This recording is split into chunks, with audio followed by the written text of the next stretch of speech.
Как вырастить плодовый сад? Всем привет! Вы на канале Чертог мастеров. Многие россияне оценили преимущество обладания собственным наделом земли в условиях полной изоляции и стали активно приобретать дачные участки. Конечно, не все, ставшие их обладателями, имеют возможность посадить огород, ведь многие овощные культуры требуют ежедневной заботы и постоянного присутствия хозяина. Совсем другое дело плодовый сад. Ему можно уделять меньше внимания, подстраивая выполнение обязательных манипуляций типа периодического полива, внесения удобрений, обработки от вредителей под окна в рабочем графике. Участок, на котором уже растут взрослые деревья, отлично подходит в качестве места для отдыха после трудной рабочей недели в душном летнем городе. А урожай яблок, груш, слив и вишни обеспечит семейный рацион витаминами и полезными для здоровья микроэлементами не только летом, но и в зимний период. Но чтобы вырастить такой сад, потребуется приложить немало усилий и терпения. Бывает, что в одном и том же дачном товариществе на двух соседних участках растут примерно одни и те же плодовые деревья и ягодные кусты. Но у одного дачника урожая хватает не только своей семье, но и на продажу. А другой недоумевает, что не так с его садом, ведь уход за ним хороший, а урожай скудный. Причиной этому могут быть ошибки, допущенные при закладке сада. Неверно выбранные места для посадки плодово-ягодных культур, неправильное соседство и так далее. Как грамотно заложить сад на даче? Какие выбрать культуры? Как расположить их на участке? Эти и другие вопросы, касающиеся разбивки нового сада, мы и рассмотрим. Начинать разбивку нужно с планировки будущего сада, очень важного этапа, от которого во многом зависит, насколько комфортными будут условия выращивания выбранных для культивирования плодовых деревьев и кустов, и богатым плодоношением. Обеспечивается это прежде всего грамотным подбором культур для посадки и их оптимальным размещением на дачном участке, а не только установкой систем полива и регулярным внесением удобрений. Старайтесь найти корнесобственные сорта советских плодовых деревьев, а не их мутанты, привитые в современных питомниках. Приспосабливаемся к особенностям участка. Каждый дачный участок имеет свои особенности. Это может быть уникальный рельеф с возвышенностями и низинами, особый состав почв, навязывающий садоводу выбор определенных культур, потому что, например, другим на таком участке будет некомфортно и тому подобное. Поэтому перед планировкой и закладкой сада необходимо хорошо изучить особенности участка. Первым делом нужно выяснить глубину, на которой залегают грунтовые воды. Если уровень залегания их высок, то садовые культуры будут расти на нем плохо, начнется загнивание корней, велика вероятность их гибели. При низинном расположении участка склон следует засадить кустарником и засеять травами. Можно также обустроить искусственные террасы, оснастив их водостоком. Если участок находится на возвышенности, то оптимальным вариантом для земель такого типа станет выбор для посадки косточковых культур. Деревья или кусты одного вида сажают группами. Не нужно их одиночно разбрасывать по всей площади. Как расположить посадки относительно солнца? При планировке сада очень важно учитывать освещенность разных сторон участка, ведь большинство деревьев и кустов относятся к светолюбивым. Если же выбирать между утренним и послеобеденным солнцем, то большая часть культур предпочитает первое. Потому что именно в утренние часы активизируются процессы фотосинтеза, а ведь от него напрямую зависит рост и плодоношение. Все высокорослые деревья нужно расположить на северной стороне. При такой посадке они не будут затенять кроной низкие виды плодовых деревьев и кусты. Если планируете посадить виноград, а это крайне светолюбивая культура, то отведите для него зону вблизи строения либо ограждения, но исключительно с южной либо юго-западной стороны. Эти же стороны выбирают для посадки персика, черешни, сливы, груши, абрикоса и яблони. Небольшое затенение терпимо для рябины и крыжовника, малины и черной смородины, шиповника и барбариса. Саженцы черной смородины сажают в зоне северной границы участка. Для крыжовника и красной смородины подойдут западная или восточная границы. Посадить их можно вблизи ограждения, расположив ряд параллельно. Если вы планируете посадить кусты между плодовыми деревьями, то учтите, что они при таком размещении проживут примерно 12-15 лет, поскольку дальше подросшие деревья сомкнут над ними кроны и лишат солнца. Но даже определившись с тем, какому саженцу сколько нужно света, не спешите браться за лопату, чтобы приступить к посадке. Выясните, какое дерево можно посадить, например, рядом с яблоней, а какое соседство противопоказано груше. Хорошие и плохие соседи. Важнейший аспект, который обязательно учитывают при планировании и закладке сада, это совместимость выбранных для посадки культур друг с другом. Не делая этого, вы рискуете сильно уменьшить объем будущих урожаев. И наоборот, грамотный подбор соседей станет дополнительным благоприятным фактором, способствующим улучшению плодоношения, ведь зачастую посаженные рядом хорошо совместимые растения привлекают пчел для интенсивного опыления цветов друг друга. Пример хорошего партнерства плодовых культур – яблоня и черешня. А вот малину и землянику сажать рядом не стоит, ведь они страдают одинаковыми болезнями.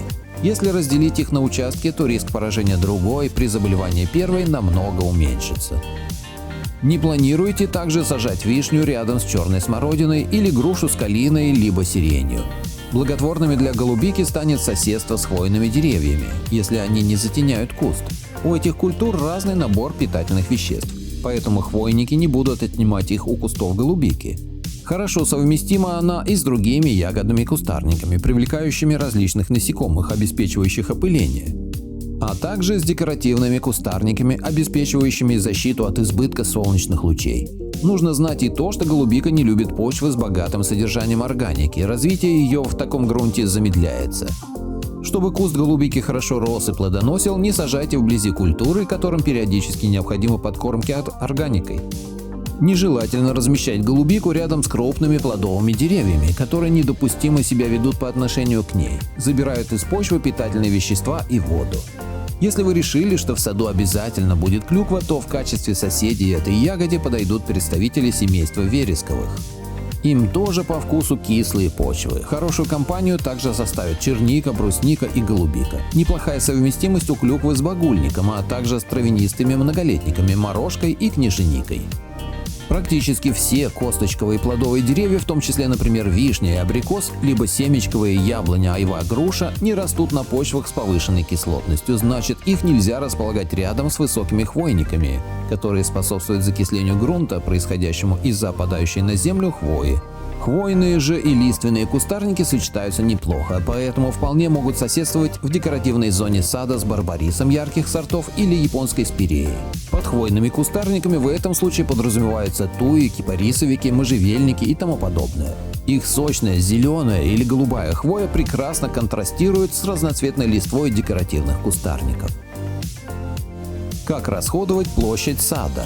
Каждый владелец участка волен сам определять, сколько соток он отведет под те или иные культуры, но опытные дачники рекомендуют отдать под семечковые деревья 35% запланированных под сад площади, косточковыми занять 45-50%. Причем эту площадь надо разделить между деревьями и кустами. Под виноград отведите 10-15%, если хотите получать богатые урожаи. Оставшийся земельный ресурс засадите ягодами, которые больше любите, клубникой, земляникой и так далее. Декоративный кустарник можно пустить по периметру вместо изгороди. Если решите сделать живую изгородь из туи, то сажайте ее с интервалом 80-100 см, чтобы добиться достаточной плотности. Меньше расстояния делать нельзя, поскольку при более тесной посадке туи выпривают. Если использовать для формирования живых ограждений такие растения, как кизильник, дерен, пузыреплодник или спирея, сажать их нужно чаще, на расстояние 30-35 см. Что соответствует примерно 3 саженцам на каждый метр. Чтобы быстрее добиться хорошей плотности живой изгороди, лучше посадить кусты 2 рядами, не напротив друг друга, а в шахматном порядке. В этом случае растений получится на метр целых 5. Каким должно быть расстояние между саженцами?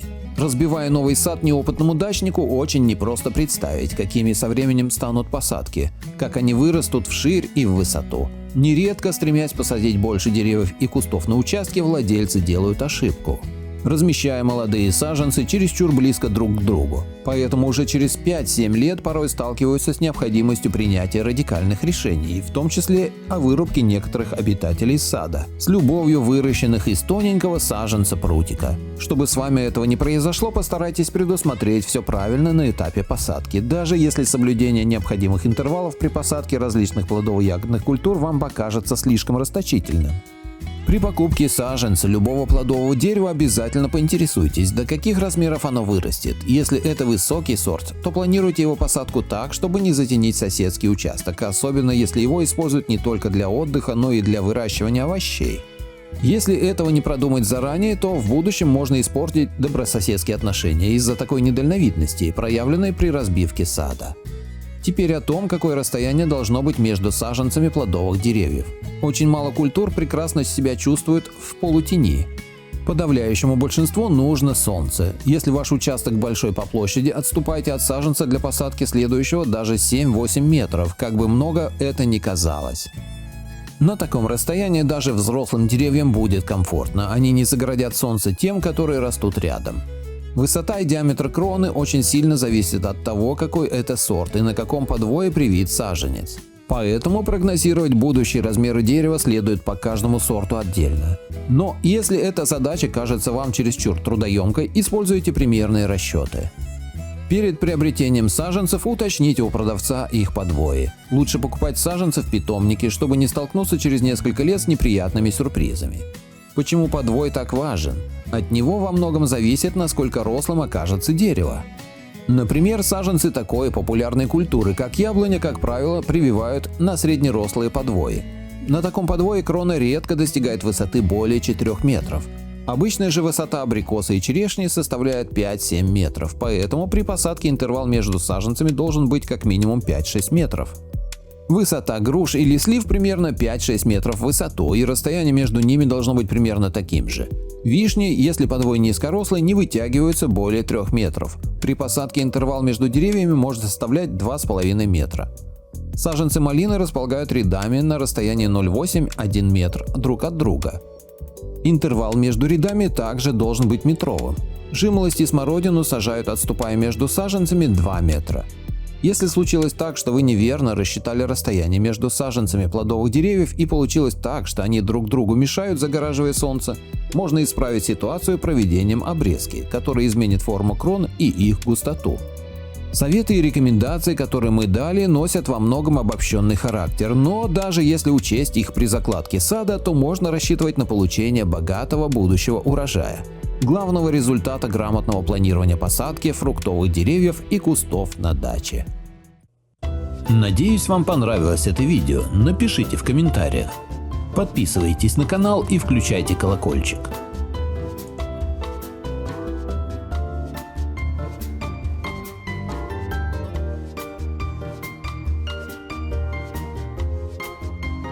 Что, мы уже не снимаем?